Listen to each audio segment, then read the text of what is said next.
వేదాలు, ఉపనిషత్తులు, పురాణాలు, ఇతిహాసాలు ఇవన్నీ హిందూ సంస్కృతిలో ఒక ముఖ్యమైన భాగం. వీటి ద్వారా మనకు దేవతల కథలు, విశ్వం యొక్క రహస్యాలు, సృష్టి రహస్యాలు, ధార్మిక సూత్రాల విలువలు, సమాజానికి ఉపయోగపడే నైతిక విలువలు, మంచి చెడుల మధ్య తేడాలు మనకు తెలుస్తాయి. అంతేకాకుండా చారిత్రక, పౌరాణిక విషయాలు విజ్ఞానాన్ని, వినోదాన్ని, ఆనందాన్ని అందిస్తాయి. సర్వకాల సర్వావస్థలయందు ప్రాంతీయ భాషా భేదాలతో సంబంధం లేకుండా సమసమాజ స్థాపనకు పురాణేతిహాసాలు ఉపయోగపడుతున్నాయనడంలో సందేహం లేదు. వేదాల్లోనివే పురాణాలు. పురాణము అనగా పూర్వం జరిగింది, అయినా కొత్తగా ఉండేది, నిత్య నూతనంగా ఉండేది అని వచనం. 18 మహాపురాణాలు, 18 ఉపపురాణాలు, 2 ఇతిహాసాలు, రామాయణం, మహాభారతం మనకు అత్యంత పవిత్ర గ్రంథాలు. వేదవ్యాసుడు పురాణాల కర్త. ఈ గ్రంథాల్లోని అనేక విషయాలను నేటి సమకాలీన పరిస్థితులకు అనుగుణంగా అన్వయించుకుంటూ అందరికీ ఉపయోగపడే విధంగా ఈ కార్యక్రమాన్ని తీర్చిదిద్దడం జరిగింది. ప్రతి పురాణాన్ని 3 భాగాలుగా చెప్పడం జరుగుతుంది. ప్రతి భాగము గంట నిడివితో పురాణ విషయాలను, విశేషాలను చర్చించటం జరుగుతుంది.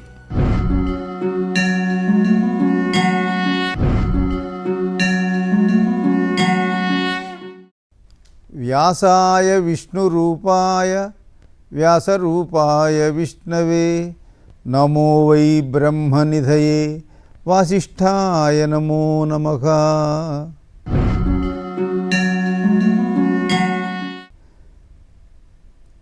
భారతీయ వాంగ్మయానికి కేంద్రంగా వ్యాస మహర్షి అందించినటువంటి పురాణ వాంగ్మయం, పురాణ పరంపరలో ఉండేటువంటి విజ్ఞాన విశేషాలను సప్తగిరి దూరదర్శన్ ప్రేక్షకులందరికీ తెలియజేసే విధంగా జరుగుతున్నటువంటి ఈ పరంపరలో ప్రస్తుతం భవిష్య పురాణాన్ని గురించి మనకు తెలియజేయడానికి బ్రహ్మశ్రీ ఆచార్య శలాక రఘునాథ శర్మ గారు వారు విచ్చేశారు స్టూడియోకి. రఘునాథ శర్మ గారు రాష్ట్రపతి బహుమతి మొదలైనవి అందుకున్నటువంటి పెద్దలు బ్రహ్మశ్రీ శలాక రఘునాథ శర్మ గారికి స్వాగతం చెప్తూ నమస్కారం అండి. ఈ పురాణములలోకెల్లా ప్రసిద్ధమైనది, ప్రత్యేకమైనది భవిష్య పురాణం. కాబట్టి ఈ పురాణం గురించినటువంటి సమాచారం వినటం కోసం, ముఖ్యంగా మీ ద్వారా వినటం కోసం, మీరు విశ్లేషించి చెప్పేటువంటి పద్ధతి జగత్ప్రసిద్ధమైంది. కాబట్టి మీ నుంచి వినాలని అందరూ ఎదురు చూస్తున్నారు. ఈ పురాణం యొక్క స్థితిగతులు ఏమిటి, ఈ పురాణం ఎప్పుడు ఏర్పడింది, ఎలా ఏర్పడింది అనే దాంతో మనం ప్రారంభిద్దాం. ఓం విఘ్నేశ్వరం విఘ్నశాంత్యై వాణీం వాచః ప్రవృత్తయే గురూన్ గూఢార్థభానాయ ప్రణమామి పునః పునః. నమోऽस्तु తే వ్యాస విశాలబుద్ధే ఫుల్లారవిందాయతపత్రనేత్ర ఏన త్వయా భారతతైలపూర్ణః ప్రజ్వాలితో జ్ఞానమయప్రదీపః. ఈ భగవత్ ప్రార్థనతో మనం ఈ చర్చ ప్రారంభిద్దాం. అయ్యా శ్యామనానంద ప్రసాద్ గారు, మనం అనేక కాలంగా మంచి ఆత్మీయ వర్గంలో ఉన్నాం. ముఖ్యంగా ఇటువంటి కార్యక్రమాలు అనేక సందర్భాల్లో మనం కలవటం, చర్చలు చేసుకుంటూ ఉండటం, సత్యదర్శనం కోసం ప్రయత్నం చేయటం, అంతేకాకుండా ముఖ్యంగా శృంగేరి జగద్గురువుల అనుగ్రహాలను కలిసి పొందటం అనేటువంటిది సంభవించింది. ఈ కార్యక్రమం సప్తగిరి దూరదర్శన్ వారి కార్యక్రమంలో పాల్గొనగలుగుతున్నందుకు నాకు చాలా ఆనందంగా ఉంది. మనం ఇప్పుడు అనుకున్నటువంటి విషయాన్ని గురించి కొంచెం వెనక నుంచి పునాదులంటామే, లేకపోతే కూకటి వేళ్ళు, వాటిని గురించి కొంచెం మాట్లాడుకుందాం. బ్రహ్మము అనేటువంటిది అన్నిటికీ మూలం. ఆ బ్రహ్మము 2 స్వరూపాలతో మనకు తెలియవస్తున్నది. ఒకదానిని శబ్దబ్రహ్మము అంటారు, మరొక దానిని పరబ్రహ్మము అంటారు. శబ్దబ్రహ్మం అంటే వాగాత్మకము, పరబ్రహ్మము అని అంటే నామరూపములు లేనిటువంటి అఖండ సచ్చిదానంద స్వరూపమైనటువంటి ఒక తత్వము.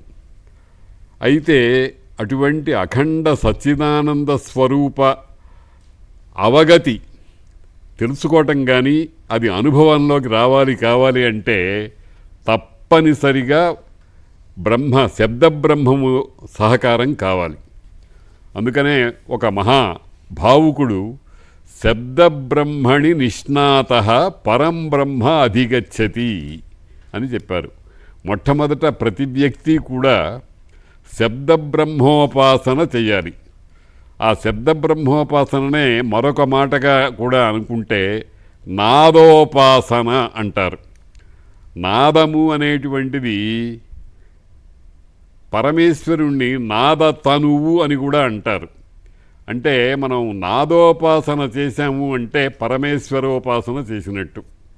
అటువంటి శబ్దబ్రహ్మము అనేటువంటిది దాని మొట్టమొదటి స్వరూపము ప్రణవము, ఓంకారము.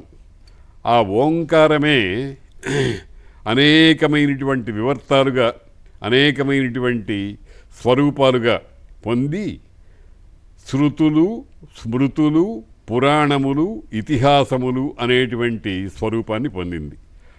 ఇది బ్రహ్మము ఎందుకైందంటే దీనికి అంతం లేదు. అనంతావై వేదాహ అని అన్నారు. వేదములు అనంతములు. అనంతములైనటువంటి వేదములను పట్టుకొని అందులో ఉండేటువంటి అతి ముఖ్యమైనటువంటి విషయాన్ని, అంటే సర్వ విషయాన్ని చెప్పడం సాధ్యం కాదు కనుక అతి ముఖ్యమైనటువంటి విషయాల్ని తీసుకుని తరువాతి వాళ్ళని ఋషులు అంటారు. ఋషులు అంటే, ఋషి అంటే దర్శన సామర్థ్యం కలిగినవాడు.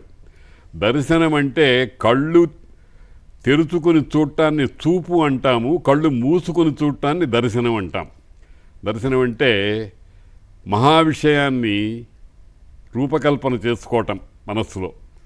కాబట్టి ఆ మహర్షులు ఏం చేశారంటే ఆ శృతులలో ఉండేటువంటి మహార్థాలన్నింటినీ కూడా అనేకమైనటువంటి స్వరూపాలతో మానవాళికి అందించారు. అలా అందించినటువంటి వాటిలో స్మృతులు రెండవది, ఇతిహాస పురాణాలు మూడవది. ఈ స్మృతులు అని అంటే వేదార్థ స్మరణ ఎక్కడైతే ఉందో దానిని స్మృతి అంటారు. ఆ వేదార్థము స్మరింపబడి అంటే స్మృతిర్ వ్యతీత విషయ అంటోంది శాస్త్రం. అంటే గడిచిపోయినటువంటి దానిని ఓసారి నెమరు వేసుకోవటం. దానికి సంబంధించే ప్రత్యభిజ్ఞ అనే ఒక సిద్ధాంతం కూడా బయలుదేరింది వేదాంతంలో.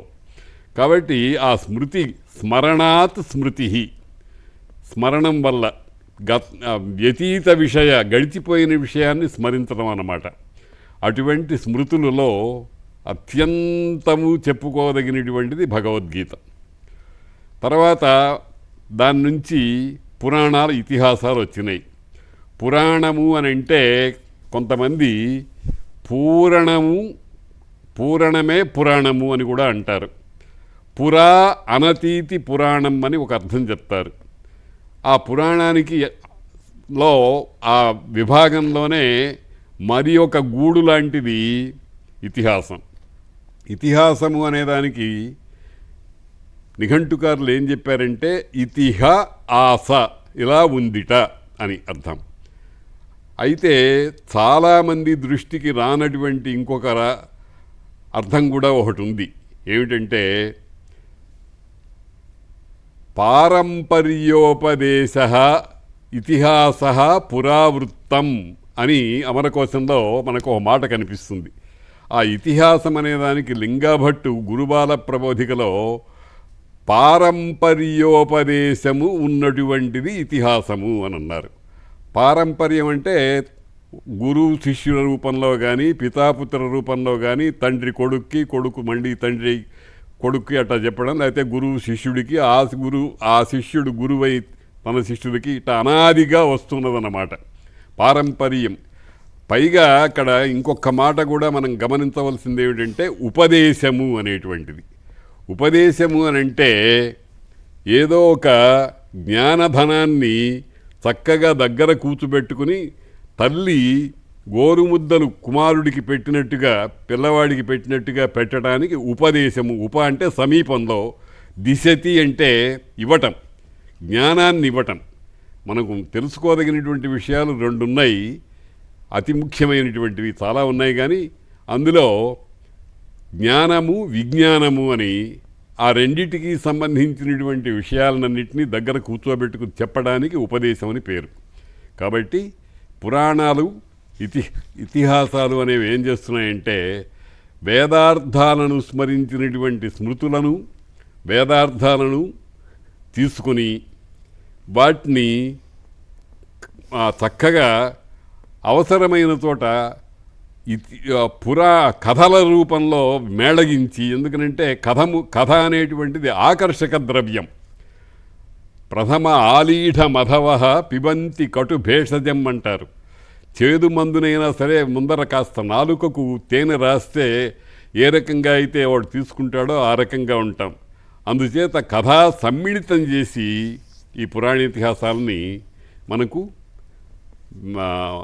అందించారు. ముఖ్యంగా ఇతిహాసాల్లో రామాయణం వాల్మీకిది. ఆయనకి ప్రాచేతసుడు అని పేరు.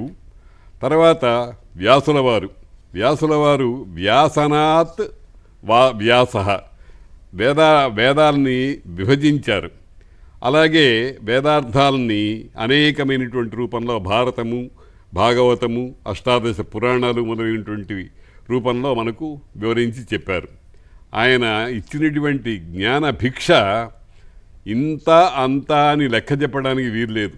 మామూలుగా మనం ఏదో మనకు ఉండేటువంటి చాపల్యం చేత లెక్క పెట్టడానికి ప్రయత్నం చేస్తాం, కానీ లెక్క పెట్టడానికి వీల్లేదన్నారు. ఒక చమత్కారమైన కథ గుర్తుకొస్తుంది.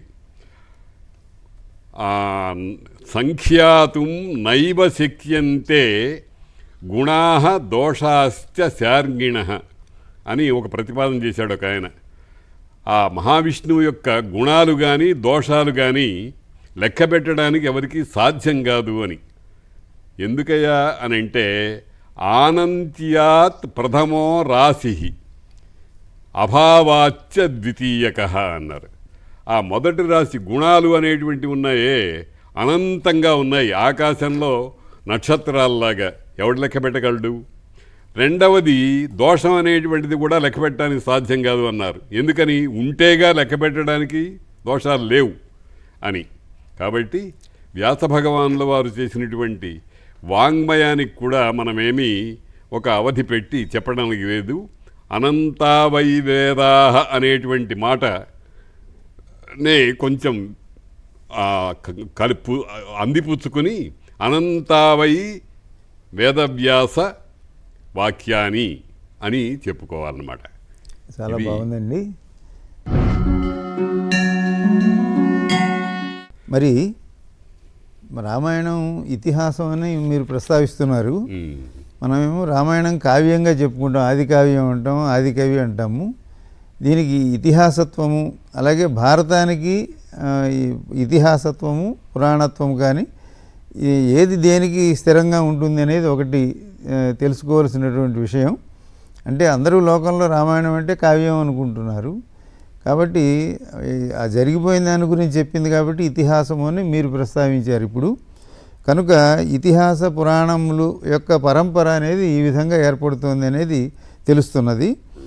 అయినప్పుడు ఇక్కడ ఒక చిన్న మాట కూడా అంటాను. కావ్యము అనేదానికి వ్యుత్పత్తి భావన చేస్తే కవీకృతము.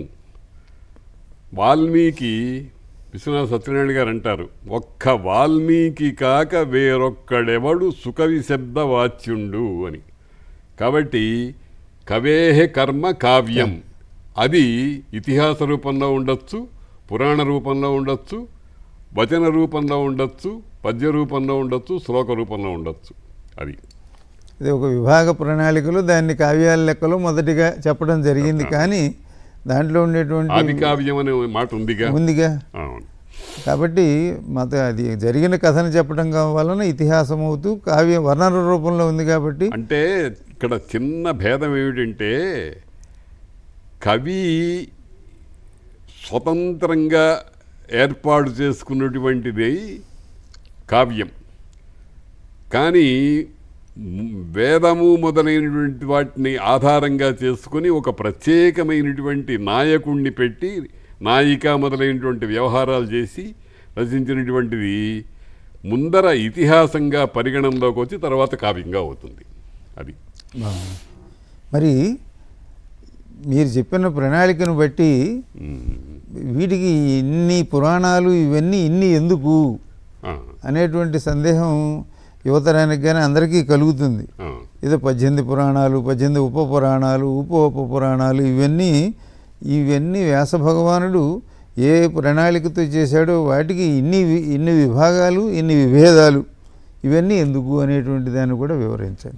ఇప్పుడు జ్ఞేయాంశము అనంతంగా ఉండటం వల్ల ఆ చెప్పదగినటువంటి స్వరూపం కూడా, అంటే శబ్దబ్రహ్మం కూడా అనేక స్వరూపాలుగా వచ్చింది. ఇప్పుడు మనం అనుకున్నాం బ్రహ్మం ఒక్కటే, కానీ అది ప్రపంచంగా అయింది. ప్రపంచంగా అంటే పంచ పంచ పంచ పంచ పంచభూతాలు, పంచ తన్మాత్రలు, పంచ ఇంద్రియాలు, పంచ కర్మేంద్రియాలు, ఈ 4-5ల సమాహారంగా ప్రపంచమైంది. ఆ రకంగానే ఈ జ్ఞేయాంశము తెలుసుకోదగినటువంటి అంశం యొక్క బాహుళ్యం వలనను, రెండవది మనుష్యులలో రుచిభేదం ఉంటుంది. ఒకే పదార్థాన్ని ఒకడు ఒక రకంగా చేసుకుంటాడు, ఇంకొకడు ఇంకో రకంగా చేసుకుంటుంటాడు. ఏ రుచి కలిగిన వాడికి ఆ రుచిలో అందించడం అనేటువంటిది కూడా దృష్టిలో పెట్టుకుని ఇన్ని పురాణాలు మొదలైనటువంటివి, ఇన్ని కావ్యాలు, ఇంత శబ్దబ్రహ్మ వ్యాప్తి అనేటువంటిది జరగాల్సి వచ్చింది. అందుకనే మహిమ్న స్తోత్రంలో ఆయన అంటాడు, రుచీనాం వైచిత్ర్యాత్ రుజు కుటిల నానాపథజుషాం త్వమేకో గమ్యోసి పయసాం అర్ణవైవ అని. కాబట్టి ఈ వాంగ్మయ మహావ్యాప్తికి కూడా ఇటువంటిదే కారణం.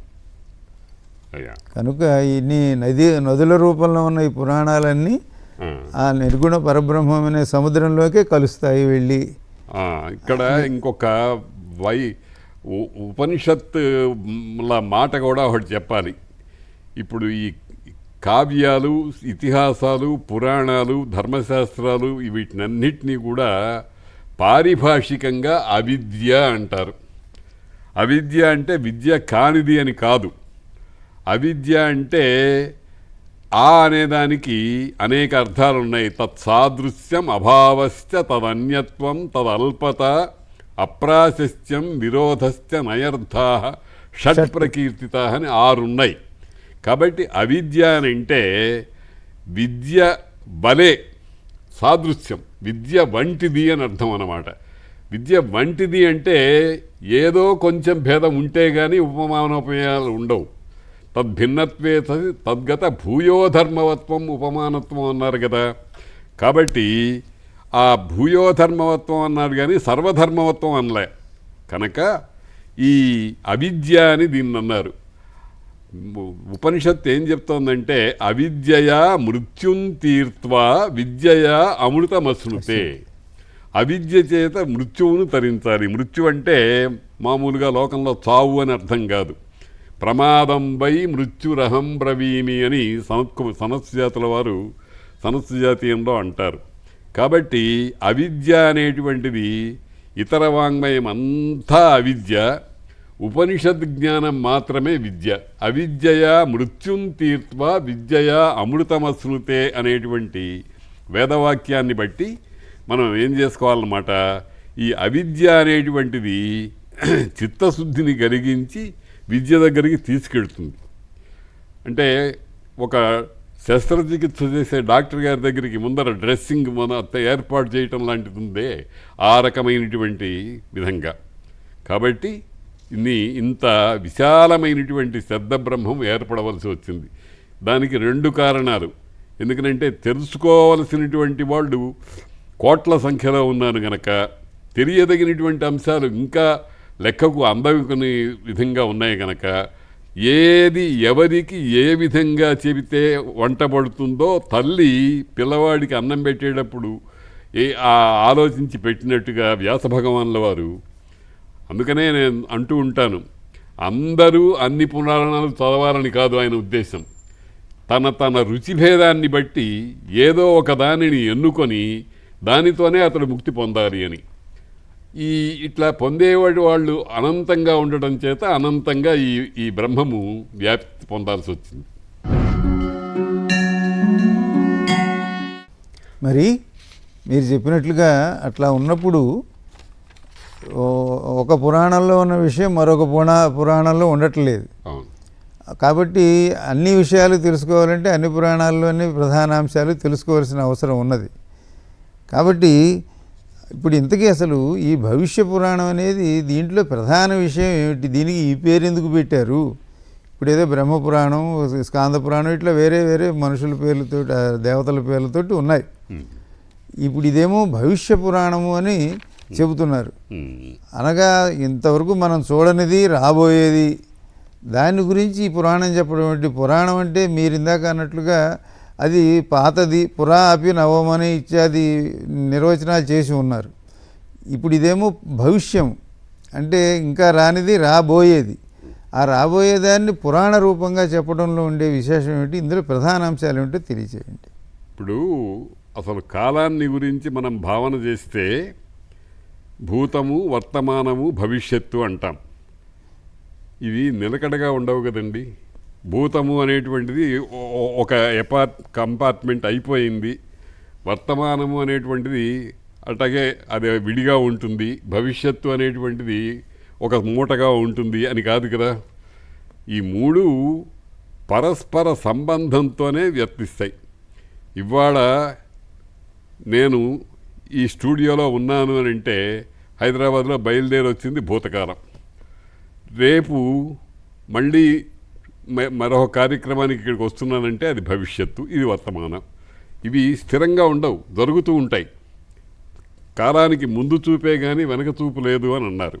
కాబట్టి భవిష్యము అనేటువంటి దానికి ఏదో ఒక ప్రధానమైనటువంటి బిందువును ఒకదాన్ని తీసుకుని అక్కడి నుంచి భవిష్యత్తు అనేటువంటి అర్థం చెప్పుకోవాలి. మనం ఏం చెప్పుకోవాలి? అష్టాదశ పురాణానాం కర్త సత్యవతీ సుతః అనే మాట ఉంది కనుక వ్యాసుల వారికి సంబంధించిన కాలానికి పూర్వము భూతము, వారి కాలము వర్తమానము, వారికి తరువాతిది భవిష్యత్తు అని. నిజానికి వ్యాసులు సాక్షాత్తు వ్యాసో నారాయణో హరిహి అన్నారు గనక పరమాత్మకు కూడా పరమాత్మలాగానే వారికి కూడా కాల విభేదం లేదు. కాబట్టి భవిష్యత్ పురాణంలో భూత విషయాలు ఉంటాయి, వర్తమాన విషయాలు ఉంటాయి, రాబోయే విషయాలు ఉంటాయి. మనము ఇవాళ ఇక్కడ నుంచుని భవిష్యత్తు అంటున్నాం, వెనకాల భూతము అంటున్నాం, వర్తమానము అని అంటున్నాం. కానీ వ్యాసుల వారిని దృష్టిలో పెట్టుకుని భూత, వర్తమాన, భవిష్యత్తు అనేటువంటి దాన్ని నిర్ణయించాలి. ఆయన కూడా ఆ భావనాత్మకంగానే భూత, వర్తమాన, భవిష్యత్తులు తీసుకున్నారు. కానీ ఆయనకు కూడా తనకు పూర్వము అని మామూలుగా భౌతికమైనటువంటి సంబంధంగా చెప్పలే. అందుకనే ప్రతి పురాణంలోనూ మీరన్నట్టుగా భేదము ఉంటుంది, సామ్యము ఉంటుంది. అనేక పురాణాల్లో అనేకమైనటువంటి విషయాలు పునరావృత్తం కావటం అనేటువంటిది మనం చూస్తూనే ఉన్నాం. కాబట్టి భవిష్యత్తు అనేటువంటిది శబ్దానికి మనం మా రూఢమైనటువంటి అర్థము రాబోయే కాలము అని అన్నాం కనుక భవిష్య పురాణం అనేటువంటి దాంట్లో కలియుగంలో జరిగేటువంటి అనేకమైనటువంటి విషయాలు చెప్పడం జరిగింది. కానీ భూత విషయాలు ఉన్నాయి, వర్తమాన విషయాలు ఉన్నాయి, తర్వాత ఈ కాలభేదం లేకుండా ఉండేటువంటి పరమాత్మ విషయాలు కూడా ఉన్నాయి. అది భవిష్య పురాణంలో ఉండేటువంటి విషయం. దీన్ని రేఖామాత్రంగా దీని స్వరూపాన్ని గురించి చెప్తాను. మరి ఒక విషయం అండి, అయ్యా, ఈ భవిష్య పురాణం అంటే రాబోయేది ఊహించి ముందుగా చెప్పటం అనేది దర్శించి చెప్పటమా లేకపోతే ఊహించి చెప్పటమా? ఇది ఇట్లా భవిష్యత్తు చెప్పేవాళ్ళు వారు చెప్పారు వీరు చెప్పారని లోకంలో ఏదో ఏదో అనుకుంటూ ఉంటారు, జరగబోయేది ఫలానా వారు చెప్పారని. భవిష్య పురాణంలో మనకి విదేశీ పరిపాలనలు కానీ ఇంకా రకరకాలైన మత విషయాలు కానీ ఇవన్నీ వీటిల్లోకి రావటంలో విషయంలో ఇది వ్యాసుని యొక్క ఊహబలమా అది అని దీని ఉద్దేశం ఏమై ఉంటుంది? ఆయన దర్శనమా, ఆయన యొక్క ఊహ? ఏ విధంగా దీన్ని మీరు విశ్లేషించి చెప్తారు? అదే ఇప్పుడు నేను ఇందాక అన్నాను, అఖండమైనటువంటి కాలము. నిజానికి ఆ అఖండ కాల దర్శనం చేసేటువంటి వాడికి భూతము భవిష్యత్తు వర్తమానం అనేవి ఉండవు. కానీ ఎవరికి కావాలో ఈ ఈ విజ్ఞానము ఎవరికి చేరాలో వాళ్లకు కాలభేదం ఉంది కనుక భూతము వర్తమానము భవిష్యత్తు అనేటువంటి పేర్లు అఖండ కాల జ్ఞానం ఉన్న వాళ్ళకు కూడా వాళ్ళు కల్పించుకుంటారు, ఏర్పాటు చేసుకుంటారు. అగో ఆ కారణంగా భవిష్య పురాణం అనేటువంటిది ఉంది. ఈ భవిష్య పురాణం ఎక్కడ ఉంది మీరన్నారు? ఊహ అనా లేకపోతే దర్శనమా అని. ఇది ఊహ కాదు. ఊహ అంటే అది సత్యం కావచ్చు కాకపోవచ్చు. మనం అనేకమైనటువంటి విషయాలు ఆలోచిస్తూ ఉంటాం. ఇక్కడ ఒక చిన్న లోక అనుభవాన్ని గురించి కూడా చెప్తూ ఉంటాం. నా సంబంధంగా రెండు ఉదాహరణలు చెప్తాను. నేను ఒకసారి ఏలూరులో పనిచేస్తున్నాను. మాకు నరసింహాచార్యులు గారిని ఒక ఫ్రెండు, పార్థసారథి గారిని ఒక ఫ్రెండు, ముగ్గురు ఒకసారి కలిసాం. కలిసినప్పుడు ఆ నరసింహాచార్యులు గారు హఠాత్తుగా పార్థసారథి గారిని, అయ్యా రఘునాథ శర్మ గారి భవిష్యత్తు చెప్పండి అన్నాడు. ఊరికే ఏమి ప్రిపరేషన్ లేదు. అంటే ఆయన వెంటనే శర్మ గారు మీరు ఏదన్నా ఒక సంఖ్య చెప్పండి అన్నాడు. చెప్పండి అంటే నేను చెప్పాను. చెప్తే ఆయన ఒక్క నిమిషంలో నరసింహాచార్యులు గారు 3 నెలల్లో ఈయన్ని ఇక్కడ పట్టుకుంటే నా పేరు మార్చుకుంటాను అన్నాడు. నాకు అక్కడి నుంచి వెళ్ళాలి అనేటువంటి ఆలోచన కూడా ఏం లేదు. సరిగ్గా 3 నెలలు అయ్యేటప్పటికి ఏలూరు వదిలిపెట్టేసి నేను శ్రీశైలం ప్రాజెక్ట్ హై స్కూల్లోకి వెళ్ళిపోయినా. ఇది ఏమిటి ఆయన ఆ మాట ఎట్లా చెప్పగలిగాడు? అలాగే మా ఊళ్ళో చిన్నప్పుడు ఒక బూసిగాడు అని పెళ్ళి పెటాకులు లేనివాడు, గడ్డాలు మీసాలు పెంచుకుంటుంటాడు. వాడు పొద్దున్నే మేమందరం కూర్చుంటే, బాబుగారు మధ్యాహ్నం 3 గంటలకల్లా వర్షం పడుతుందనేవాడు. మధ్యాహ్నం 3 గంటలకు వర్షం పడుతుందనేవాడు. అరే మేఘం లేదు, ఏం లేదు, ఎండ మండిపోతోంది, ఎట్లా చెప్పాడు అని. ఖచ్చితంగా 3 గంటలకు వర్షం పడేది. కాబట్టి ఇదంతా కాల స్వరూపమైనటువంటి పరమాత్మ యొక్క స్థితిగతులు అన్నమాట. వాటిని సర్వజ్ఞుడైనటువంటి వ్యాసుల వారు పట్టుకొని దర్శనం చేసి పురాణాలు మొదలైనటువంటివి రచించారన్నమాట. బాగుందండి.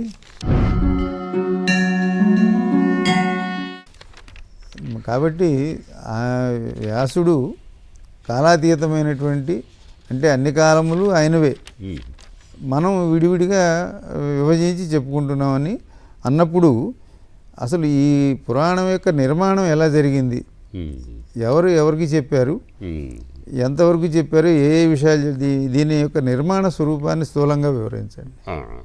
అలాగే ఈ అనంత శాస్త్రం బహువేదితవ్యం అల్పశ్చ కాలో బహవశ్చ విఘ్నాః మొదలైనటువంటి మాటలు ఉన్నాయి మనకి. ఈ అనంతమైనటువంటి కాలాన్ని గురించి తెలుసుకోదగినటువంటి విషయాలు చాలా ఉన్నాయి. ఈ భవిష్య పురాణం ప్రారంభంలో ఒక ఋషిని ఒక రాజు గారు, ఆ సుమంతుడో ఏదో ఉంది, ఆయన అడగటం, ఆయన చెప్పడం అనేటువంటిది సంభవించింది. ఇందులో మనకు విభాగాలు ఉన్నాయి. ఆ విభాగాలు ఏమిటంటే భవిష్య పురాణంలో బ్రహ్మపర్వము, మధ్యమ పర్వము, ప్రతిసర్గ పర్వము, ఉపసంహార పర్వము అని 4 పర్వాలుగా ఉన్నాయి.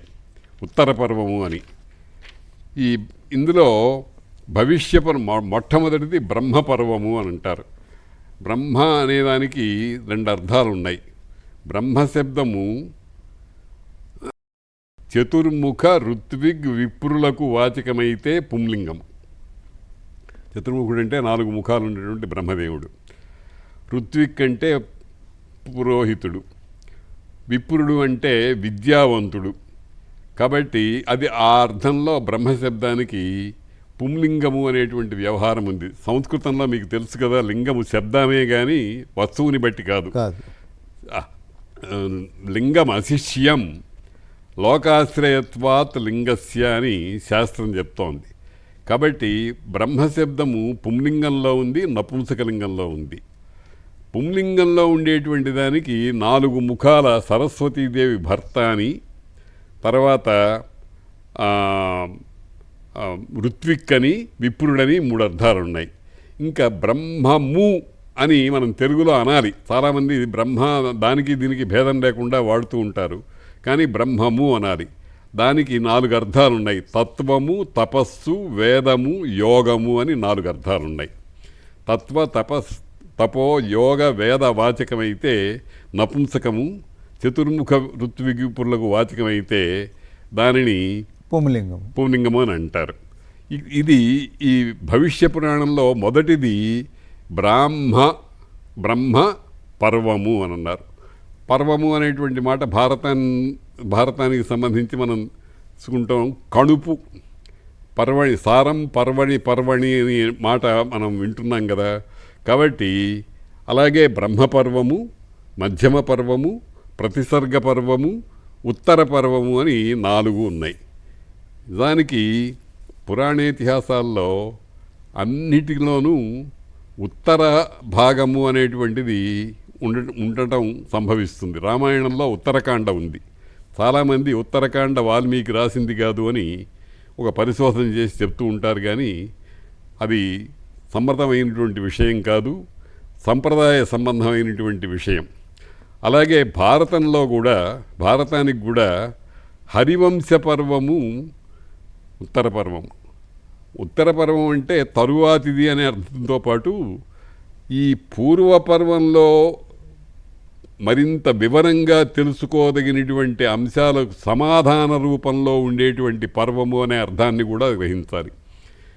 హరివంశ పర్వము, కిల పర్వము అనేటువంటివి భారతానికి సంబంధించినది. అదే మార్గంలో భవిష్య పురాణంలో కూడా ఉత్తర పర్వము అనేటువంటిది ఒకటి మనకు కనిపిస్తోంది. ఇలా 4 బ్రహ్మపర్వము, మధ్యమ పర్వము, ప్రతిసర్గ పర్వము, మన 4వది ఉత్తర పర్వము అనేటువంటిది. మరి మరొక విభాగం కూడా దీనికి కనిపిస్తున్నది.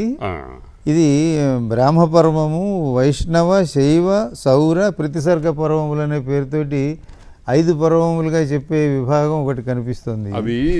అది నేను అనుకుంటాను, బహుశా కొన్ని దేశాల్లో ఒక్కొక్కరు ఒక్కొక్క విధంగా ఆ పర్వ విభాగం చేసుకునేటువంటి అవకాశంగా ఉంది. కానీ మనకు ప్రామాణికంగా ఉండేటువంటి పురాణ వాంగ్మయంలో చౌకాంబ వాళ్ళు మొదలైనటువంటి వాళ్ళు ఉత్తర హిందూ దేశంలో వేసినటువంటి వాటిల్లో ఈ విభాగమే మనకు కనిపిస్తుంది. కొంతమంది అసలు ఈ 4 గడ కాకుండా 3గానే అనుకున్నారు. మధ్యమ పర్వము, ఉత్తర పర్వము, బ్రాహ్మ పర్వము అనేటువంటిది. ఇవి కాలంలో అట్లా సంభవించేటువంటి అవకాశం ఉంది. ఇప్పుడు మన భారతం కానీ రామాయణం కానీ చదువుతూ ఉంటే ఇవన్నీ ప్రక్షిప్తాలు అనేటువంటి మాటలు మనకి ఎన్నో కనిపిస్తున్నాయి. ఆ ప్రక్షిప్తవాదం అనేటువంటిది అంగీకార్యం కాదు అని అరవింద ఘోషుల వారు చెప్పారని చెప్తారు. అది అట్లా ఉంచుదాం. కాబట్టి ఇప్పుడు చౌకాంబ వాళ్ళు ప్రచురించినటువంటి 3 భాగాలుగా ప్రచురించినటువంటి ఈ గ్రంథంలో మూడు భాగాల్లో 4 పర్వాల విభాగం ఉంది. ఈ 4 పర్వాలు ఒక్కొక్క పర్వము మళ్ళీ అధ్యాయం అని అవాంతర విభాగంగా ఉంటుంది. తర్వాత మొత్తం 4 పర్వాల్లో కలిసి 50,000 శ్లోకాలు ఉన్నాయి అని ఆ లెక్క కూడా ఈ పురాణంలో మనకు చెప్పి ఉన్నారన్నమాట. ఇంకా ఇట్లా చెప్పిన తర్వాత వీటిల్లో ఉండేటువంటి విషయానికి సంబంధించి రేఖామాత్రంగా అంటామే మనం స్థాళీపులాక న్యాయంగా అంటాం. ఎందుకంటే ఉన్న కాల పరిమితిలో మనం అన్నీ వివరంగా చెప్పుకోలేం కనుక ఈనాటి మొదటి భాగంలో స్థూలంగా దానికి రేఖామాత్రంగా వీటిల్లో ఏ అంశాలు ప్రధానంగా చెప్పబడ్డాయి అనేది వెళితే మళ్ళీ రెండో భాగంలో మనం ఇందులో ఉండే వైజ్ఞానిక శాస్త్రీయ విశేషాలకు పెడతాం కనుక ఇందులో మొదటి భాగం మధ్య పర్వంలో మొదటి భాగము, రెండవ భాగము, మూడో భాగము అని 3 భాగాలు ఉన్నాయి. అంటే రచన ప్రణాళికను గురించి అనుకుంటున్నాం అన్నమాట. ప్రతిసర్గ పర్వంలో అందులో 4 భాగాలు ఉన్నాయి. ఇంకా 4వదైనటువంటి ఉత్తర పర్వము అదంతా అఖండంగా ఒకటిగానే ఉంది. ఇందులో బ్రాహ్మ పర్వంలో 216 అధ్యాయాలు ఉన్నాయి. రెండవదైన మధ్యమ పర్వం మొదటి భాగంలో 21 అధ్యాయాలు, రెండవ భాగంలో 20 అధ్యాయాలు, మూడవ దానిలో 20 అధ్యాయాలు, మొత్తం 61 అధ్యాయాలు ఉన్నాయి. మూడవ ప్రతిసర్గలో మొదటి భాగంలో 7, రెండవ భాగంలో 35, మూడవ భాగంలో 32 అధ్యాయాలు, నాలుగవ భాగంలో 26 అధ్యాయాలు ఉన్నాయి. అంటే మొత్తం 100 అధ్యాయాలు ఉన్నాయన్నమాట మా ప్రతిసర్గ పర్వంలో. ఉత్తర పర్వంలో మొత్తం 208 అధ్యాయాలు ఉన్నాయి. ఇవన్నీ సంఖ్యాపరంగా లెక్క వేస్తే ఇన్ని స్వరూపాలుగా మనకు కనిపిస్తుంది. ఇది విభాగం అంటే మానవుడు ఒక్కసారిగా తినేటటువంటి పదార్థాన్ని అంతటిని ఒక్కసారిగా పెద్ద ముద్ద చేసి నోట్లో పెట్టుకోలేడు కనుక చిన్న చిన్న ముద్దలుగా చేసుకుంటారు. కాబట్టి వ్యాసుల వారు కూడా మానవ శక్తి సామర్థ్యాన్ని దృష్టిలో పెట్టుకుని అధ్యాయ కల్పన, సర్గకల్పన, విభాగ కల్పన మొదలైనటువంటివి చేసి మొత్తాన్ని చిన్న చిన్న ముద్దలుగా చేసి మనకి ఈ భవిష్య పురాణం అనేదాన్ని అందించారు. శతార్థ సాహస్రీ సంహిత అనేటువంటి మాట భవిష్య పురాణంలోనే మనకు చివర కనిపిస్తూ ఉంటుంది. శతార్థము అంటే 100లో సగం 50,000 శ్లోకాలు అని దీని తర్వాత ఈ పేరు. మామూలుగా స్కాంద పురాణంలో చాలా పెద్దది అని అంటారు. ఒకసారి శృంగేరి స్వాముల వారు సన్నిధానం వారు ఒక మాట కూడా అన్నారు, ఏదైనా అడగండి స్కాంద పురాణంలో ఉంటుంది అని అంటారు. ఇప్పుడు మనం సత్యనారాయణ వ్రతం మొదలైనటువంటి స్కాంద పురాణే రేవా ఖండే మొదలైనటువంటి మాటలు మనం వింటూ ఉంటాం. స్కాంద పురాణం అనేటువంటిది చాలా పెద్దది. అటువంటి స్కాంద పురాణం తర్వాత బాగా విస్తృతమైనటువంటి పురాణం ఈ 50,000 శతార్థ సాహస్రీ సంహిత అని అన్నారు. సంహిత అనేటువంటి మాట ఒకటి ఉంది. దీని గురించి కూడా మనం అనుకోవాల్సినటువంటి విషయాలు ఉన్నాయి. సంహిత అంటే ఏమిటి?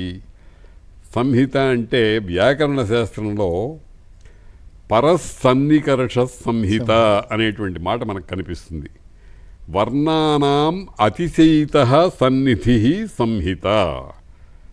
వర్ణాలు అక్షరాలు బాగా దగ్గరగా ఉండడం అంటే సంహిత ఉన్నప్పుడే సంధి వస్తుంది.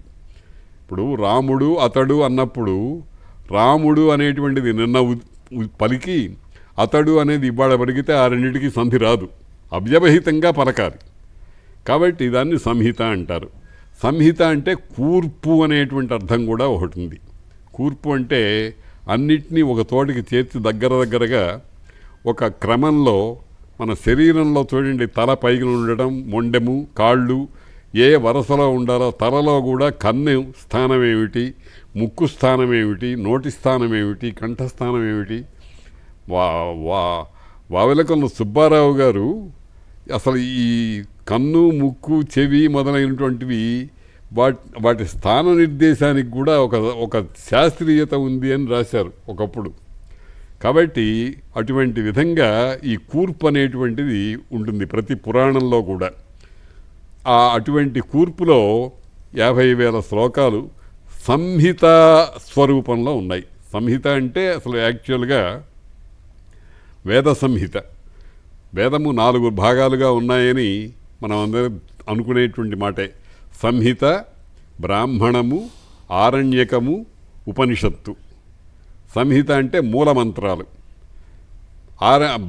బ్రాహ్మణము అంటే బ్రహ్మ అంటే వేదము గనక బ్రహ్మమునకు వ్యాఖ్యాన రూపంగా ఉండేటువంటి వేదవాక్యాలని బ్రాహ్మణములు అంటారు. అరణ్యాల్లో అధ్యయనం చేసేటువంటి వేదాంత సంబంధమైనటువంటి మాటలు ఆరణ్యకములు అంటారు. తర్వాత 4వది ఉపనిషత్తులు. ఇది జ్ఞానకాండ. మొదటి వాటిని కర్మకాండ అంటారు, 2వది జ్ఞానకాండ అంటారు. అదేవిధంగా ఇక్కడ సంహిత అనేటువంటి మాట వాడారు. మనం వేదంలో 4 విభాగాలు ఏ విధంగా అయితే ఉంటాయో, అంటే సంహిత, బ్రాహ్మణము, ఆరణ్యకము, ఉపనిషత్తు అనేటువంటి స్వరూపంలో ఉంటాయో, అలాగే భవిష్య పురాణాదులు మొదలైన వాటన్నిటిలో కూడా వీటినన్నిటినీ సంహితలు అని అంటున్నారు కనుక వీటిల్లో కూడా ఆ 4 రకాలైనటువంటి విభాగాలు ఉంటాయి అనేటువంటి భావన చెయ్యాలి. వెతుక్కోవాలి, తవ్వుకోవాలి. అవి మనకు కావలసినంత తిండి పెడతాయి. అవన్నీ ఈ పురాణంలో మనకు చాలా బాగా కనిపిస్తాయి అన్నమాట.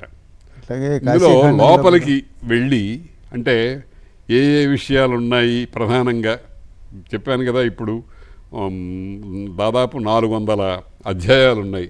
400 అధ్యాయాల్లో ఒక్కొక్క అధ్యాయంలో ఏముందో చెప్పడానికి మనకి సమయం సరిపోదు.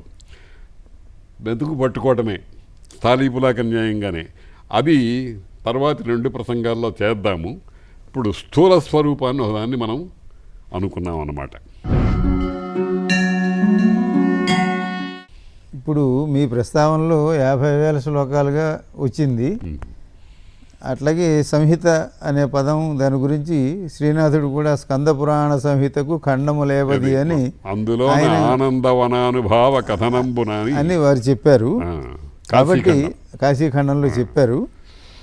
అటువంటప్పుడు మరి 14,500 శ్లోకాలని, అలాగే ప్రస్తుతం 28 నుంచి 30,000 శ్లోకాలు ఉన్నాయి అని ఈ పురాణం గురించి కొంతమంది దీని గురించి ప్రస్తావన చేస్తూ ఉన్నారు.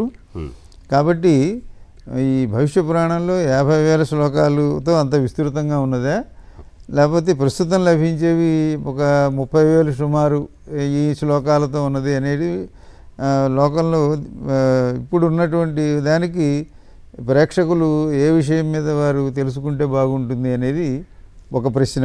దీని గురించి ఇది చాలా అవసరమైన ప్రశ్న. దీని గురించి భావించవలసినటువంటి విషయాలు ఉన్నాయి. భగవద్గీతలో 4వ అధ్యాయంలో భగవంతుడు ఒక మాట అన్నాడు. ఇమం వివస్వతే యోగం ప్రోక్తవానహం అవ్యయం వివస్వాన్ మనవే ప్రాహ మనురిక్ష్వాకవే అబ్రవీత్ ఏవం పరంపరా ప్రాప్తమిమం రాజర్షయో విదుహు అని తర్వాత ఒక మాట అన్నాడు. అంటే సహజంగా సంభవించేటువంటి విషయం. సకాలేనేహ మహత యోగో నష్ట పరంతప సయేవాయం మయా తేజ్య యోగ ప్రోక్త సనాతన అన్నారు. ఇది మన పాఠకులందరూ కూడా, మన శ్రోతలందరూ కూడా దీన్ని గుర్తుపెట్టుకోవాలి.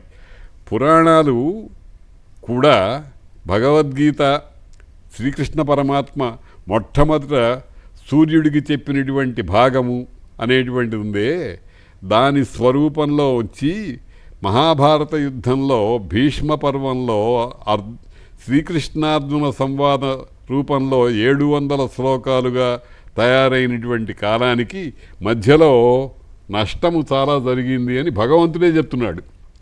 దానికి కారణం ఏమిటి అంటే కాలము. మహతా కాలేన. ఎప్పుడైనా సాధారణంగా ఆచరణాత్మకంగా మనం చూసినప్పుడు అరిగిపోవటం తరిగిపోవటం అనేటువంటిది మనకు ఉండనే ఉంటుంది. బంగారం కూడా తరుగు అంటూ ఉంటారు. మరి అన్నిటికీ కూడా తరుగుదల అరుగుదల అనేవి ఉంటాయి. మొట్టమొదట స్వరూపంలో వ్యాసుల వారే భవిష్య పురాణంలో శతార్థ సాహస్రీ సంహిత అనేటువంటి మాట అన్నారు. కాబట్టి దాన్ని కాదు, దాన్ని గురించి ఇంకా ఆలోచించాలి అనేటువంటి ప్రశ్న ఉండదు. శబ్ద ప్రమాణానికి క్వశ్చన్ చేయడానికి వీలు లేదు. నేను ఒక మాట అంటూ ఉంటాను. ఒక ఇల్లాలు చిన్న పిల్లవాడికి తన కొడుకుకి ఒక వ్యక్తిని చూపించి ఈయన మీ నాయన అని అంటాడు. అంతే, నిరూపించు అని ఏ బుద్ధి లేనివాడు తప్ప ఎవరు అడగడు. అలాగే మనం శతార్థ సాహస్రీ సంహిత అని వ్యాసప్రోక్తమైనటువంటి వాక్యం ఉంది కనుక ఇప్పుడు ఉండేటువంటివి మనకు 50,000 శ్లోకాలు దొరికినా దొరక్కపోయినా, లేకపోతే పరిగణన ఒక్కొక్కసారి భారతంలో వాటిల్లో చిత్రంగా ఉంటుంది.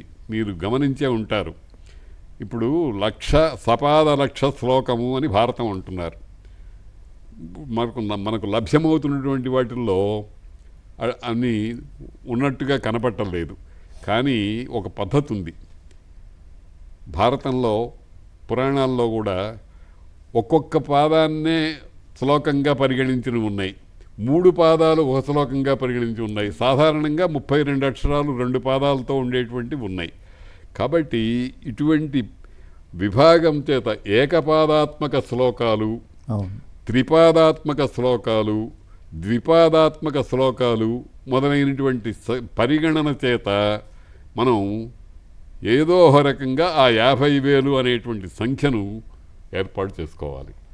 అట్లా చేసుకోలేని కారణంగా కొన్ని ప్రాంతాల్లో కొన్ని భాగాలు తక్కువ సంఖ్యలో పరిగణనకు వచ్చి ఉంటాయి. అప్పుడు మీరు అన్నట్టుగా 30,000 శ్లోకాల 25,000 శ్లోకాల ఈ అధ్యాయాలు కూడా మీరు ఇందాక మనకి సర్గలు పర్వాలు తేడాలు చాలా భేదాలుగా ఉన్నాయని అన్నారే, అవన్నీ ఆ రకంగా సంభవించుంటాయి. అనగా రాగం అతిశయిల్లుచునుండు అన్నట్టుగానే, తినగ వేము తీయనుండు అన్నట్టుగానే ఉపయోగించగా పదార్థాలు జారిపోతూ ఉంటాయి, చిక్కిపోతూ ఉంటాయి, తగ్గిపోతూ ఉంటాయి.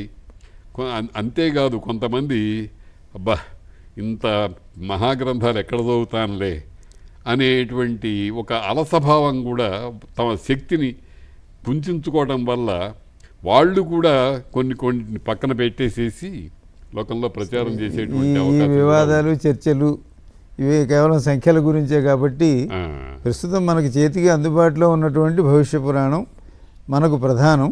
అంటే కంఠోక్తిగా వ్యాసుల వారు శతార్థ సాహస్రీ సంహిత అన్నారు కనుక 50,000 శ్లోకాలు అనేటువంటిది వారి ప్రమాణం. వారు రచించినప్పుడు అని ఉన్నాయి, దాని గురించి శంకించాల్సిన అవసరం లేదు.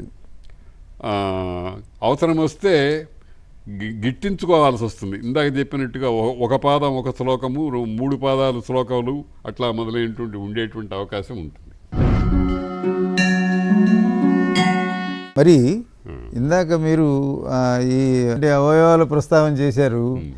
అట్లాగే ఈ పురాణ పురుషుడనే ఒక పురుషుడు ఉన్నాడని, ఈ పురాణములన్నీ ఆ పురుషుడికి వివిధ అవయవములని ఒక శ్లోకం ఉంది.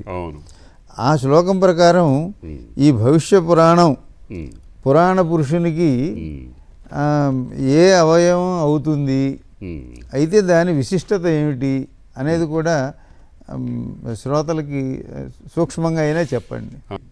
మొదటి నుంచి చివరి దాకా ఒక సమీక్షా దృష్టితో చూసినప్పుడు ఇదేం చేస్తుందంటే, అమ్మవారి దేహంలో వాగ్భవ కూటము, మధ్యకూటము, ఇంకొక కూటము అని 3 రకాలైన కూటాలు ఉన్నాయని అన్నారే, శక్తి కూటము అనేటువంటిది. ఆ రకంగా ఈ ప్రధానమైనటువంటి కంఠాధ కటిపర్యంత మధ్యకూట స్వరూపిణి అనేటువంటి అమ్మవారి నామం ఉంది చూడండి. ఆ నామానికి అనుగుణంగా ఈ భవిష్య పురాణాన్ని మధ్యకూటములో పెట్టుకోవడానికి సముచితంగా ఉంటుందని నా అభిప్రాయం. అది పురాణ పురుషునికి ఆ, ఆ శ్లోకంలోనేమో ఇది కుడి మోకాలుగా చెప్పబడింది, ఆ. శక్తికూటంలో చెప్పబడటం ఒకటి. అది కాబట్టి మనందరినీ ముందుకు నడిపించేది, అవును మనం అడుగు ముందుకేస్తే కుడికాలే ముందేస్తాం కాబట్టి అవును అందువలన మొత్తం మన శరీరం భారం అంతా మోకాల మీదే పడుతుంది కనుక ఉమ్, వీటన్నిటి ఉద్దేశంతో ఆ విధంగా భవిష్య పురాణం ఎన్నో విశేషాలతోటి మనం నడిపిస్తుందనే విషయం మీ ప్రస్తావనలో అవగాహన అవుతున్నది. ఇంకా దీని గురించి ఇంకో విషయం కూడా చెప్పాలి. పరమపురుషుని యొక్క అవయవాలకు మన మానవ సంబంధంగా ఉండేటువంటి అవయవాలకు ఊరికే నామత సామ్యమే కానీ నామత కాలు చెయ్యి మొదలైనటువంటివి. ఎందుకంటే పాదోస్య విశ్వభూతాని త్రిపాద ఊర్ధ్వముదై పురుష త్రిపాదస్య అమృతం దివి అనేటువంటి మాట మనకు కనిపిస్తోంది. అట్లాగే త్రివిక్రముడు అన్నప్పుడు త్రివిక్రమము అనే మాట ఉంది. 3 పాదముల యొక్క ముందుకి పెట్టడం అనేటువంటిది. ఆ 3 పాదాలని మన మామూలు పాదాల్లాగా భావించేటువంటి అవకాశం లేదు. అక్కడ పాదము అనేటువంటి దానికి క్రము పాద విక్షేపే అనేటువంటిది క్రమణము అనేటువంటి దానికి చేసేది. బ్రహ్మ పదార్థం యొక్క క్రమణము మానవుడి క్రమణంలాగా ఉండదు. ఆ క్రమణంలాగా మానవుడు నడవలేడు. కాబట్టి ఈ మోకాల దగ్గర భవిష్య పురాణం ఉంది అనేటువంటి దాన్ని మనం ఏం చేయాలి? అది కూడా ఇప్పుడు చూడండి, ఇక్కడి నుంచి తొడ దగ్గర నుంచి పాదం దాకా ఉండేటువంటి దాంట్లో మధ్యలో ఉంది కదా, మధ్యకూటం అవుతుంది. ఇందాక నేను ఈ రొమ్ము మొదలైనటువంటి ప్రదేశాన్ని మధ్యం అని అన్నామే, ఆ రకంగానే దీన్ని కూడా సమన్వయం చేసుకోవచ్చు. అది కాబట్టి మొత్తం మీద నడకకు ముందుకు పోవడానికి భవిష్యత్తును గురించి దీనికి అన్నిటికీ అనేది ఒకటి ఈ సమన్వయం చక్కగా ఉన్నది. ఆ తర్వాత ఇప్పుడు ఇందులో ఉండే అనేకమైన విశేషాలు ఒక రకంగా శంకరాచార్య స్వామి వారు చెప్పినట్లుగా షణ్మతములు పంచాయతన విధానంగాను, ఇందులో ముఖ్యంగా సౌరాన్ని గురించి అంటే సూర్య శక్తిని గురించి మహిమను గురించి చెప్పటం కానీ, శివకేశవ అలాగే శక్తి యొక్క వైభవాలు ఇవన్నీ ఇందులో చెప్పబడి ఉన్నాయి కదా. ఇవి ఉండగా మరి ప్రతి సర్గము అనేటువంటిది ఒక ప్రధానంగా ఇందాక మీరు 2 సార్లు దాని గురించి ప్రస్తావన చేసి ఉన్నారు.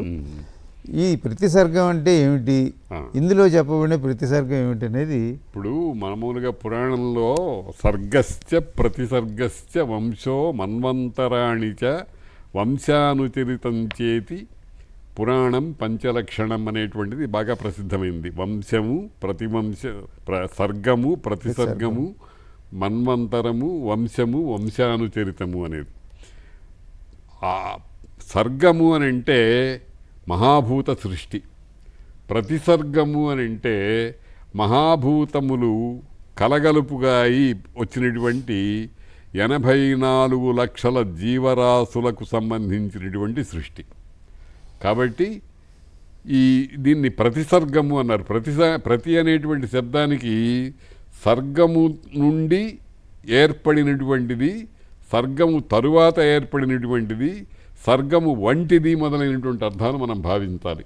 కాబట్టి ఈ ఆది సర్గము అనేటువంటి దాంట్లో పంచభూతాలు మొదలైనవి ఏర్పడటం అనేటువంటిది మొట్టమొదటి విషయం. అనంతర సృష్టి ప్రతిసర్గం.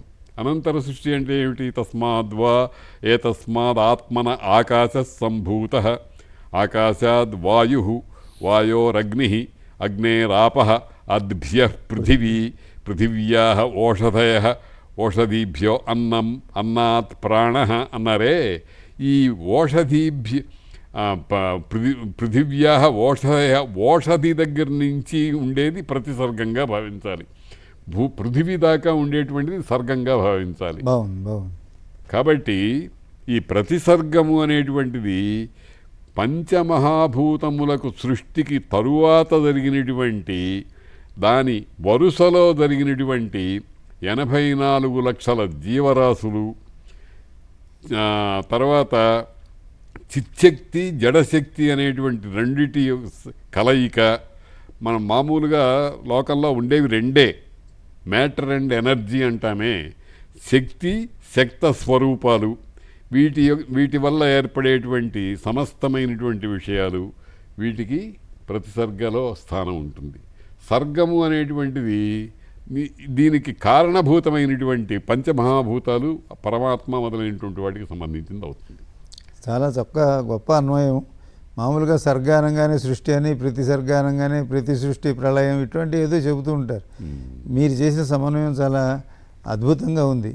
పంచభూతముల వరకు ఉన్నటువంటిది, వాటి ఆవిర్భావానికి సంబంధించింది సర్గము, వాటి ద్వారా జరిగింది 84 లక్షల జీవరాశుల సృష్టి, వీటికి సంబంధించింది ప్రతి సర్గము. ఇందులో ఎట్లా చెప్పబడింది అనేటువంటిది భవిష్య పురాణం యొక్క భాగవతాది మహాగ్రంథాల్లో ఈ విభాగ కల్పన ఉంది బాగా స్పష్టంగానే. అది దాంట్లో ఇప్పుడు మనకు ఈ సౌరం గురించి కానీ, శైవం, వైష్ణవం, శాక్తేయం, ఇవన్నీ ఇందులో చెప్పబడినట్టుగా. ఇప్పుడు శంకరాచార్యుల వారికి షణ్మత స్థాపనాచార్య అనే మాట ఉంది. షణ్మతాలు ఏమిటి? శైవము, వైష్ణవము, శాక్తేయము, సౌరము, గాణాపతము, సుబ్రహ్మణ్యం, కౌమారం అంటే కుమారస్వామి. అదే స్కాంద పురాణం అంతా దానికి సంబంధించిందే. మా గణపతి గణపతి పురాణం ఉంది, గణేశ పురాణం అని ఉంది. నేను కూడా ఆ పుస్తకం ఈ మధ్య రాయాల్సి వచ్చింది కొంత భాగం. అందులో సర్వము గణపతి అని చెప్తారు. కాబట్టి అది తప్పు కాదు. దానికి సమన్వయించుకోవాల్సిన మార్గం ఉంది. మన జగద్గురువులు భారతీ తీర్థ స్వాముల వారు ఒకసారి చెప్పారు చాలా అద్భుతమైనటువంటి మాట. అయ్యా, మనకు లోపించిందల్లా సమన్వయము అనేటువంటిదండి. మనం సమన్వయం చేసుకోలేకపోతున్నాము. తత్తు సమన్వయాత్ అని బ్రహ్మసూత్రంలో వారు వ్యాసుల వారు చెప్పారు. కాబట్టి ఒకదానికి సమన్వయం చేసుకోవాలి. పైకి విరుద్ధంగా ఉన్నట్టు కనిపిస్తాయి. ఇప్పుడు విష్ణువు, శివుడు,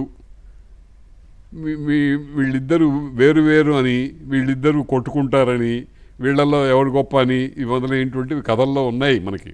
కానీ ఆ కొట్లాడంటే ఏమిటి? ఆ భేదం అంటే ఏమిటి? శివుడు విష్ణువు ఒకటే కాదా? శివాయ విష్ణురూపాయ శివరూపాయ విష్ణవే శివస్య హృదయం విష్ణోశ్చ హృదయం శివ అనేటువంటిది మనం సంధ్యావందనంలో ప్రతిరోజు చదువుతున్నాం. కాబట్టే ఈ హరిహరాద్వైత భావన అనేటువంటిది తిక్కన గారు ప్రత్యేకించి దాన్ని ఉపాసించాల్సి వచ్చింది, మన చేత ఉపాసింపజేసినారు. కాబట్టి ఈ భేదము అనేటువంటిది దేనివల్ల వస్తుందో ఆ భేదబుద్ధిని తొలగించి సత్యదర్శనం ఎట్టా చేయాలో అనేటువంటి దానికి అతి ముఖ్యమైనటువంటి సాధనం సమన్వయం. ఆ సమన్వయాత్మక దృష్టితో పురాణాలన్నీ చూస్తే అక్కడ ఒక్కటే మిగులుతుంది. ఏకం సత్ అని ఉపనిషత్తు ఏది చెప్పారో అది ఒక్కటే, దాని పేరు సత్. సత్ అంటే ఏమిటి? సత్ అంటే కాల విభేదము లేనిది, అంటే అఖండ కాలజ్ఞాన సంబంధం. అదే సత్, చిత్, ఆనందము, పరమాత్మ బ్రహ్మ పదార్థ లక్షణం. అందుకనే ఇందాక అనుకున్నాం మనం, అవిద్యయ మృత్యుం తీర్త్వ, ఇదంతా మృత్యువే. ఇది ప్రమాదం, ఇది భగవంతుడు, ఇది కాదు అనుకోవటం మొదలైనటువంటివన్నీ కూడా ప్రమాదమే. దీన్ని అవిద్య చేత తొలగించుకోవాలి. ఆ అవిద్యా స్వరూపంగానే పురాణాలు, ఇతిహాసాలు మొదలైనవన్నీ కూడా భగవంతుడి దగ్గరికి తీసుకెళ్ళటానికి మనకు పటిష్టమైనటువంటి సాధనాలుగా ఉపయోగిస్తాయన్నమాట. అందులో ఏ పురాణం ఆ పురాణం, అన్ని పురాణాలు ఇదే పనిచేస్తున్నాయి. అయితే ఇన్ని పురాణాలు ఎందుకు రావాలంటే ఇందాక అనుకున్నట్టుగా ఒక్కొక్కడికి ఒక్కొక్క రుచిభేదం ఉంటుంది. వాటిల్లో ఈ భవిష్య పురాణం అనేది ఇంకొక అడుగు ముందుకు వేసి శంకరాచార్య స్వామి వారు ఏది సమన్వయకర్తగా ఏ విధంగా అన్నింటినీ సమన్వయం చేశారో వారికి ఒక ప్రణాళిక ఆధారాన్ని అందించినట్టుగా భవిష్య పురాణంలో వీరందరి యొక్క ప్రస్తావనలు రావటం ఒకటి. అదే నేను చెప్తానండి. ఇప్పుడు ప్రసిద్ధమైన జగద్గురువులు ముగ్గురండి. ఒక చిన్న విషయం మనం అనుకోక తప్పదు. ఒకడు వాసుదేవ పరబ్రహ్మము, 2 శ్రీకృష్ణ ద్వైపాయనుల వారు, 3 శంకరాచార్యుల వారు. ఎందుకనంటే వీళ్ళు ముగ్గురు చేసింది శృతి స్మృతి పురాణములకు ఏకవాక్యత సాధించటం. సరే, ఈ ప్రస్తావనలు మనకి ఏమున్నా భవిష్య పురాణం ఒక సమన్వయ రూపంగా కనిపించడం అనేది తెలుస్తున్నది. ఇవాళకి భౌతికంగా దీని యొక్క ఒక రేఖారూపాన్ని తెలుసుకున్న తర్వాత భవిష్య పురాణాన్ని లోపలికి వెళ్ళి ఇందులో ఉండేటువంటి వైజ్ఞానిక విశేషములను మరో సమావేశంలో తెలుసుకుందాం. మీకు ఇన్ని విశేషాలు అందజేసిన సమయంగా ధన్యవాదాలు తెలియజేస్తూ నమస్కారం. స్వస్తి. స్వస్తి.